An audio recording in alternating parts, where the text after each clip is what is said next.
Hi, this is Ing Vinning. I've been really wanting to talk about a poem that has been coming to mind a lot lately as I've been watching the news stories about Black Lives Matter and about systemic racism and trying to end racial injustice in America. The poem is Harlem, or sometimes it's called A Dream Deferred by Langston Hughes. And as it's really short, I just would like to read it first. Harlem. What happens to a dream deferred? Does it dry up like a raisin in the sun? Or fester like a sore and then run? Does it stink like rotten meat? Or crust and sugar over like a syrupy sweet? Maybe it just sags like a heavy load. Or does it explode?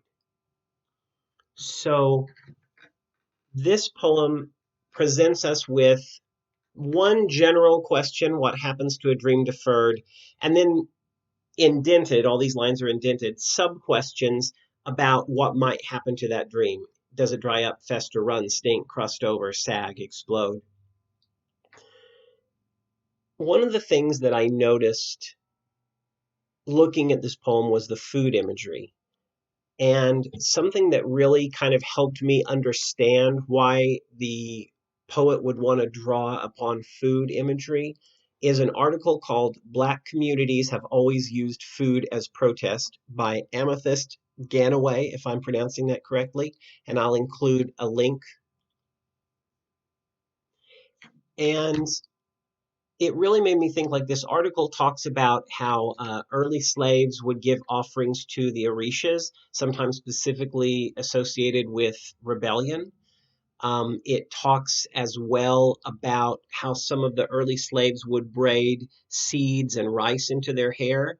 The idea kind of being that if they're going to go to an unknown country, they're going to make sure that they have a way to survive no matter what their odds are. It also mentions some of the things that Black Panthers did in terms of like making sure that children had food, which was very interesting because you don't always hear about the nonviolent things that Black Panthers did. They are a little bit after Langston Hughes' time, I believe, but I think they're still part of this tradition of food in Black communities in the country. Also, noticing the raisin, the rotten meat, the crusted and sugared over syrupy sweet. Raisins, they don't grow that way on the vine. They have to sit and dry up and wither and desiccate in the sun before they become raisins. So a lot of us do see raisins as kind of a natural food or a healthier food, but they are not natural in the way that that's not how the fruit grows on the vine. The rotten meat, this is, not natural meat, but it's rotten. It's festered. It's been sitting. This, the idea of sugar, refined sugar, that's not how sugar appears in nature. So it's this idea of the crust and the sugaring over. These are all foods that are unnatural, that they've been left, to rot, to wither, to crust over. So they're unnatural in this way. And it kind of made me think as well about how Black people are often associated in the history of America with food because many of them were brought over as slaves to do, agricultural food production, food service, that sort of thing.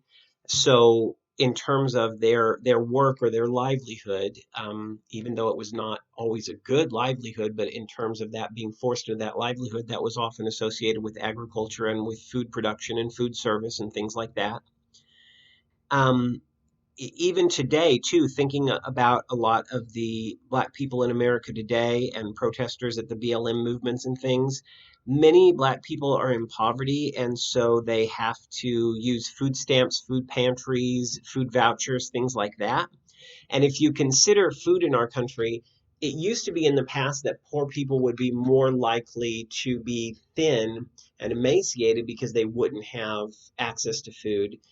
But now in our country, a lot of foods that are put, especially cheaper foods that are out there that are easier for people in poverty to afford, it's like they're full of artificial sugar. They're full of fats, like bad kinds of fats and lard and all that kind of thing. So actually, people in poverty these days are a little bit more likely to be obese because they're eating all these foods that are bad for them.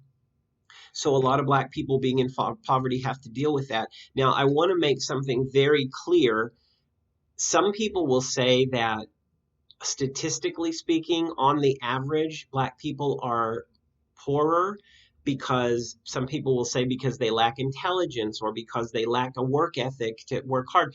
But if you think about it, in America, by far the easiest, most common way to become rich is to be born rich. And if your ancestors were enslaved several generations ago, you're not as likely to be born rich. So that has nothing to do, it's just bullshit to say that about Black people. It has nothing to do with their inherent flaws. It has everything to do with the cards being, the deck being stacked against them historically. That's why many of them are in poverty. But that does associate them with less natural foods, foods that are full of, fats and sugars and or meat that is not good, or cheap meat or something like that. I also wanted to point out the spacing because I think he's done a fantastic job in the spacing of this poem. So we have what happens to a dream deferred, and then these indented. All the rest of the poem is indented. I've seen several different spacings for this poem, but in all of the ones I've seen, except I think one where the lines are broken up in an academic paper, there are, after this single line dream deferred, there's a set of lines. There aren't specific stanzas because they all have all the lines are different in the groups. It's the most common I see is 4 lines, then 3, then 2, then 1. Sometimes I see 7, then 2, then 1. But what's happening in either case is that we are paring down the number of lines, just as I think we're paring down the options as we get closer to the explosion at the end, which is that last line, and a line that he italicizes to show how pointed that question is. So doing the 1 and then 4 and 3 or 7 and 2 and 1, we go from 1 back to another 1. There's a single line again at the end.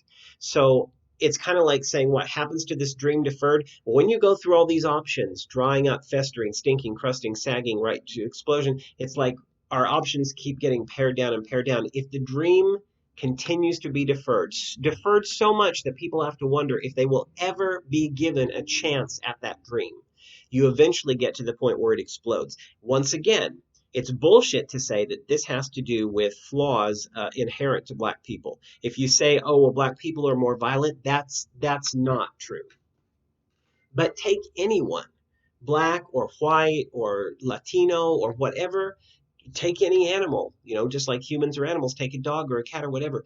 If things dry up and fester and stink and crust over and sag, and they just get to the point where there is no other option left, then they will strike out.